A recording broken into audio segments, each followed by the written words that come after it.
अच्छा डॉक्टर साहब, एक और आम मसला बहुत सारे मरीजों में देखा जाता है कि उनको कानों में आवाज़ें सुनाई देती हैं, घंटी की आवाज़ें, मुख्तलिफ तरह की आवाज़ें। ये कौन-सी बीमारी है? अच्छा ये बुनियादी तौर पे ना इसे हम कहते हैं कि टेनिटस, अच्छा, कि वो पेशेंट है जिनको ना कानों में सीटियों की आवाज़ें आती हैं, कानों में ना शां शां की आवाज़ें आती हाँ, रहती हैं, कानों में ना मुसलसल शोर महसूस होता रहता है। ऐसे लगता है कि बाद पेशेंट को ना दिल की धड़कन ना कानों में महसूस होती रहती है।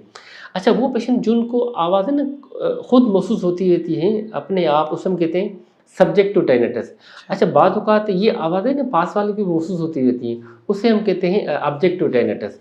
तो ये जो है ना बहुत अलार्मिंग जो है ना कंडीशन होती है पेशेंट के साथ, जिससे पेशेंट बहुत ज़्यादा एंग्जायटी में चला जाता है, स्ट्रेस में चला जाता है, क्योंकि उनकी ना डेली एक्टिविटी मुतासिर होती है। अच्छा, उनकी नींद डिस्टर्ब हो जाती है, उनको बाज़ औक़ात खाया पिया नहीं जाता, उनकी स्टडी मुतासिर होती है, उनका जो डेली ऑक्यूपेशन वो मुतासिर हो जाता है।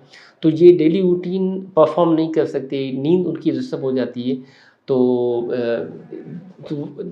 We call it tinnitus. अच्छा। तो डॉक्टर साहब, इसकी वजूहात क्या हैं? क्या ये शुगर और ब्लड प्रेशर की वजह से भी ये बीमारी जन्म लेती है? बुनियादी तौर पे ब्लड प्रेशर, शुगर जो है ये ट्रिगर फैक्टर्स हैं जो आपकी इनर ईयर की जो ब्लड सप्लाई है उसको कंप्रेशन कर लेती है। मगर अक्सर देखा गया है कि जो कानों में आवाज़ें आती रहती हैं, शोर की महसूस होता रहता है। कान के जो बाहर वाला हिस्सा है एक्सटर्नल ऑडिटरी कैनाल, वहाँ पे कोई पैथोलॉजी हो, उसकी वजह से टेनिटस हो सकती है। कान के जो दरमियान वाला हिस्सा है जिसे हम कहते हैं मिडिल ईयर, उसकी वजह से भी कानों में टक-टक की आवाज़ें, शोर वगैरह अच्छा, महसूस होता रहता है। बाज़ पेशेंट को कान के अंदर वाला हिस्से का कोई प्रॉब्लम हो, उसकी वजह से भी कानों में शोर वगैरह महसूस होता रहता है। जिनको देखा गया है कि कान के बाहर वाले हिस्से में प्रॉब्लम है, जिससे कान में ना कोई वैक्स वगैरह चली जाए, हालाँकि थोड़ी-थोड़ी वैक्स कान के लिए अच्छी होती है, अच्छा, मगर उसमें पानी चला जाए, वो वैक्स फूल जाए, तो ऐसे पेशेंट को कानों में टक-टक की आवाज़ें शुरू हो जाती हैं, कानों में कान बंद-बंद से महसूस होते रहते हैं। बाज़ पेशेंट को ना इचिंग होती है, ख़ारिश फंगस वगैरह लग जाए, उसकी वजह से भी ये आवाज़ें वगैरह हो जाती हैं। कुछ पेशेंट होते हैं कोई फॉरेन बॉडी इम्पैक्टेड वगैरह हो, उसकी वजह से हम यानी कि ये टेंडेंसी हो सकती है। कान पर्दे पे सूजन हो, जिसे हम कहते हैं एक्यूट ओटाइटिस जी, मीडिया, ठीक है? कुछ पेशेंट को कान के पर्दे के पीछे रेशा जम जाता है, जिसे हम कहते हैं ओटाइटिस मीडिया विद इफ्यूजन। उनको भी ये कानों में टक-टक की आवाज़ें वगैरह ना शुरू हो जाती हैं। कान के ना दरमियाने हिस्से में छोटी-छोटी हड्डियाँ होती हैं, ऑसिकल्स होती हैं, वो आपस अच्छा, में फिक्स हो जाएँ, जिसे हम कहते हैं ओटोस्क्लेरोसिस या टेम्पेनोस्क्लेरोसिस, उसकी वजह से हो जाता है। बात कंडीशन है ना, वो जो हड्डियाँ आपस में टूट जाती हैं, हुँ, डिस्प्लेस हो जाती हैं, ठीक है ना? जिसे हम कहते हैं ऑसिकुलर डिसरप्शन, उसकी वजह से भी कानों में टक-टक की आवाज़ें शुरू हो जाती हैं। जहाँ तक कान के अंदर का ताल्लुक है, कान के अंदर ना फ्लूइड्स होती हैं, एंडोलिफ हम कहते अच्छा, हैं, पेरिलिफ हम कहते हैं। अच्छा, कुछ पेशेंट्स होते हैं जिनके कान के अंदर बहुत ज़्यादा ना फ्लूइड जमा हो जाती है या उसकी ड्रेनेज कम हो जाती है, तो ऐसे पेशेंट को कान में मुसलसल सीटियों की आवाज़ें आती रहती हैं, कान में मुसलसल टक-टक की आवाज़ें आती रहती हैं। साथ में कान उनके बंद-बंद से महसूस होते रहते हैं, उनको चक्कर आना शुरू हो जाते हैं, हुँ, दिल मतली हो जाती है, उनको वोमिटिंग आना शुरू हो जाती है। वो कहते हैं डॉक्टर साहब जब भी कोई खाना खाते हैं वोमिटिंग आना शुरू हो जाती है। जब भी कोई खाते हैं, पीते हैं, हमें फ़ौरन जो है ना वो वोमिट आउट कर लेते हैं। मगर कान मुसलसल सीटियों की आवाज़ें हैं, वो कान मुसलसल बंद हैं और ऐसे लगता है कि कोई चीज़ मशीन चल रही है। इसे हम कहते हैं मीनियस डिज़ीज़। तो इसकी वजह से भी जो टेंडेंसी हो जाता है। आजकल आपने देखा होगा कि जो स्पेशली 60 ईयर प्लस में जो जी, जी, पेशेंट्स होते बुज़ुर्ग हैं, लोग, उसमें देखा कि वो अक्सर आपको यानी कि ना वो कहते हैं कि सर कान में आवाज़ आता है मगर समझने में मसला होता है। We can not discriminate the sound. आवाज़ को ना समझने में प्रॉब्लम हो जाता है। अच्छा ये एजिंग फैक्टर्स हैं, कान के अंदर वाले हिस्से में ना यानी कि जेनेसिस होती रहती है। तो कान के अंदर वाला हिस्सा जब मुतासर हो जाता है ओल्ड एज में, उसे हम कहते हैं प्रेसबाइकोसिस। अच्छा उसकी वजह से भी कानों में टक-टक की आवाज़ें हो जाती हैं। कुछ छोटे-छोटे ट्यूमर्स होते हैं जिसमें रसोली कहते हैं। तो ये 60-65 में जो अच्छा, पेशेंट होते हैं उनमें ट्यूमर शुरू हो जाता है। उनको कहते हैं इसका एक ही साइड में शोर होता है, वो मुसलसल होता जा रहा है। आहिस्ता, आहिस्ता, आहिस्ता ऐसे पेशेंट को कान बंद हो जाते हैं, सुनाई कम देती है। बाद में चेहरे का टेढ़ापन भी हो जाता है, लकवा भी हो जाता है, ठीक है ना? तो ऐसे पेशेंट में जब ट्यूमर टाइप चीज़ें आ जाए तो उसमें भी हो जाता है। बास को पेशेंट को ना लकवा हो जाता है, अचानक वो बुश कर रहे थे, बुश करने के बाद जो है ना पानी मुंह से आने लगा, आंख बंद नहीं हुई, आंख खुली की खुली रह गई। इसे हम कहते हैं बेल्स पैल्सी, उसमें भी टेनिटिस यानी कि चांसेस होते रहते हैं। जो साहब ने कहा अनकंट्रोल्ड डायबिटिक, अनकंट्रोल्ड हाइपरटेंसिव, जिनकी अनकंट्रोल्ड डायबिटिक है, अनकंट्रोल्ड शुगर है, उसमें भी चांसेस होते हैं यानी कि ना इसके।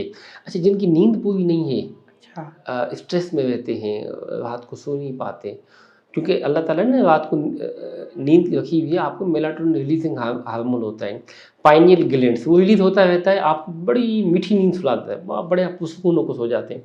अच्छा, सुबह को जो है ना आपको हार्मोन्स रिलीज होते हैं, हम कहते हैं कार्टिसोल, कार्टिकोस्टियोल, अल्डोस्टिरोन, आपको बड़ा एक्टिव करते हैं, आपको ना बड़ा अलर्ट करते हैं। अच्छा, वो लोग जो रात को सोते वक्त जागते हैं, अच्छा सोते वक्त उठते हैं, उनमें विड्रॉल इफेक्ट्स आ जाते हैं, हार्मोनल चेंजेस आ जाती हैं, उसकी वजह से भी उनको ना यानी कि ये टेनिटिस की आवाज़ आते रहते हैं। तो वो पेशेंट जो स्पेशली स्ट्रेस में रहते हैं, एंजाइटी में रहते हैं, डिप्रेशन में रहते हैं, उनमें भी ये टेनिटिस के चांसेस होते रहते हैं। तो ये सारे फैक्टर्स हैं टेनिटिस के लिए। तो डॉक्टर साहब, इसका इलाज क्या है, इसका इलाज कैसे मुमकिन है? अच्छा, ऐसे पेशेंट को ना बुनियादी तौर पे मुआयना करते हैं हम, ठीक है ना, कि काज क्या है, मतलब नाक साइनसेस को देखते हैं कि वहाँ पे कोई इन्फेक्शन तो नहीं है, गले का यानी कि इन्फेक्शन तो नहीं, गले को हम देख लेते हैं। इन एडिशन हम कान का मुआयना करते हैं मशीन से, जिसे मोटोस्कोपिक एग्जामिनेशन करते हैं। उसमें पेशेंट में देखना होता है कि जी वैक्स है, फंगस है, क्या है। इन एडिशन पेशेंट को ना हम टेस्ट भी करते हैं, बात को हम ब्लड की टेस्ट करवाते हैं, जैसे हम कहते हैं कि बेस लाइन हम टेस्ट करवाते हैं, हेमाटोलॉजिकल टेस्ट करवाते हैं, खून की कमी का होना, खून की ज्यादती का होना, ठीक है ना, उसको हमने देखना होता है। ऐसे पेशेंट को गुर्दों की, जिगर की हम टेस्ट भी हम करवाते हैं कि कहीं जिगर का प्रॉब्लम तो नहीं है, गुर्दों का प्रॉब्लम तो नहीं है, ऐसे पेशेंट को कोई यलकान वगैरह तो नहीं, गुर्दे फेल वगैरह तो नहीं। ये सारे ट्रिगर फैक्टर्स हैं टेनिटिस के लिहाज से। इसी तरह पेशेंट में जो स्पेशली ओबीस पेशेंट होते हैं, मोटे होते हैं, उसमें हम यानी कि फास्टिंग लिपिड प्रोफाइल हम करवाते हैं कि आपको ना पूरी ब्लड पिक्चर सामने आ जाए लिपिड्स की, क्योंकि जो हाइपर लिपिडीमिया वाले पेशेंट है, हाइपर कोलेस्ट्रीमिया वाले पेशेंट है, उसमें भी टेनिटिस के चांसेस होते रहते हैं। तो उसमें भी हम ये करवाते हैं। जो अनकंट्रोल्ड डायबिटिक हैं, उसमें हम ब्लड की टेस्ट करवाते हैं, पिछले 3 माह का ना रिकॉर्ड आपके सामने आ जाता है, जिसे हम कहते हैं HbA1c। तो एक दफ़ा आपने सारा मुआयना किया, ये आपने टेस्ट वगैरह की, बास की हम समात की टेस्ट करते हैं, जैसे दिल की ECG की जाती है, इस जी, तरह हम कान की समात की टेस्ट करते हैं, ऑडियोमेट्री हम कहते हैं। किन पेशेंट्स को हमें जो है ना कान के पर्दे के पीछे जो रेशा है उसकी टिम्पेनोग्राम करना पड़ता है, इम्पीडेंस ऑडियोमेट्री हम कहते हैं। बाद पेशेंट को हम CT स्कैन कराना पड़ता है, या MRI हमने कराना पड़ता है कि अंदर वाले को ट्यूमर वगैरह तो नहीं है। तो वंस आपके पास डायग्नोसिस हो जाए, now it's easy for you to treat. जो पेशेंट को वेक्स है कान के अंदर, उसको हम कहते हैं कोई प्रॉब्लम नहीं है, टेक इट ईजी। हम आपको अच्छी तरीके से ना ड्रॉप देंगे, पेशेंट को सॉफ्ट करेंगे, उसको फिर डिवैक्स कर लेंगे, फंगस से एंटी फंगल ड्रॉप देंगे, उसको निकाल देंगे, पेशेंट बिल्कुल फिट फाट हो जाएगा। जिनको कान के पर्दे के ऊपर सोजन है, अच्छी सी उसको एंटीबायोटिक हम दे देते हैं, एंटीहिस्टामिन्स वगैरह दे देते हैं, डीकंजेशन हम दे देते हैं, एंटीबायोटिक मेडिकेशन दी जाती है। 4 to 6 वीक बाद का 2 से 3 माह तक देते हैं, जिससे बिल्कुल पेशेंट फिट फाट हो जाता है। जिनको कान के पर्दे के पीछे रेशा जमा पड़ा हुआ है, बाद पेशेंट को ना हम चीरा दे के ट्यूब डाल देते हैं, जिसे हम कहते हैं माइंगोटमी गुरमेट इंसर्शन। वो डाल देते हैं, रेशा वगैरह निकलता रहता है, उसकी टेंडेंसी बिल्कुल सेटल हो जाती है। इस तरह जो कान के अंदर जो हड्डियाँ चिपकी होती हैं, उसकी यानी कि ना ऑस्टिकुलर रिकंस्ट्रक्शन सर्जरी होती है, उसकी की जाती है, उससे भी चीज़ सेटल हो जाती है। अच्छा, वो जो मैंने कहा था जिसको ना मीनियस डिजीज़ है या प्रेसबाइक्यूज वाले पेशेंट है, उसमें ना हम स्पेशली कहते हैं कि साल्ट रिस्ट्रिक्शंस हो, आप जो है ना ब्लड प्रेशर आपका कंट्रोल हो, अच्छा शुगर आपकी कंट्रोल हो, अच्छा आप जो है ना मखसूस किस्म की मेडिकेशन होती हैं, लेबरेंथाइन सेडेटिव होती हैं, वेज़ोडाइलेटर्स कुछ मेडिकेशन होती हैं, कुछ न्यूरोटॉनिक मेडिकेशन वगैरह दे देते हैं।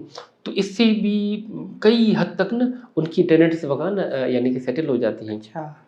जिनको यानी कि जो ओल्ड एज वाले पेशेंट हैं, उसको भी हम रीअश्योर करते हैं कि कोई खतरे की बात नहीं है, कोई खुदा न खास्ता अंदर कोई ऐसी ट्यूमर वगैरह नहीं बना हो, कोई रसोली नहीं है, ये एज के लिहाज से हो जाता है। जिससे ना आंखों में मोती यानी कि बन जाता है, जिसे हम कैटरेक्ट कहते हैं, या जोड़ों में दर्द हो जाता है, जिससे हम ऑस्टियोपोरोसिस कहते हैं। एज के लिहाज से कोई ये खुदा न खास्ता बीमारी नहीं है, तो उसको फिर रीअश्योर करते हैं, काउंसिल देते हैं।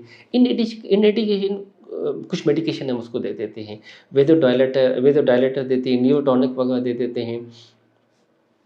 तो पेशेंट बिल्कुल ठीक हो जाए। अच्छा, जिनको ना बेसिकली ब्लड प्रेशर, शुगर है, उसको हम मेडिकेट करते हैं। बीपी को कंट्रोल रखना, शुगर को कंट्रोल रखना, तो उनको टेनेट सेट हो जाती है। तो जो रात को नहीं सोते उसको हम सख्ती से कहते हैं कि 6 से 7 घंटे की आपकी नींद हाईली इंपॉर्टेंट नींद फॉर बिल्कुल। यू। आप वॉक करें, आप ओबीस हैं तो आप अर्ली मॉर्निंग वॉक हो, आपने स्पाइसी फास्ट ऑयली चीज़ें इनसे आपने परहेज करना है, वेट आपने रिडक्शन करना है, आप ब्रीथिंग एक्सरसाइज कीजिएगा। बाद पेशेंट को ना यानी कि हम टेनेटस मास्कर भी देते हैं, तो वो हम टेनेटस मास्कर इस्तेमाल करते हैं, जो मास्किंग इफेक्ट की वजह से ना वो काफ़ी उसकी टेनेटस ना इनहिबिशन हो जाती है उसकी, तो उससे भी कई पेशेंट सेटल हो जाते हैं। तो ये सारे फैक्टर्स हैं जिसको हम ट्रीट करते हैं, पेशेंट बिल्कुल फिट फाट हो जाता है।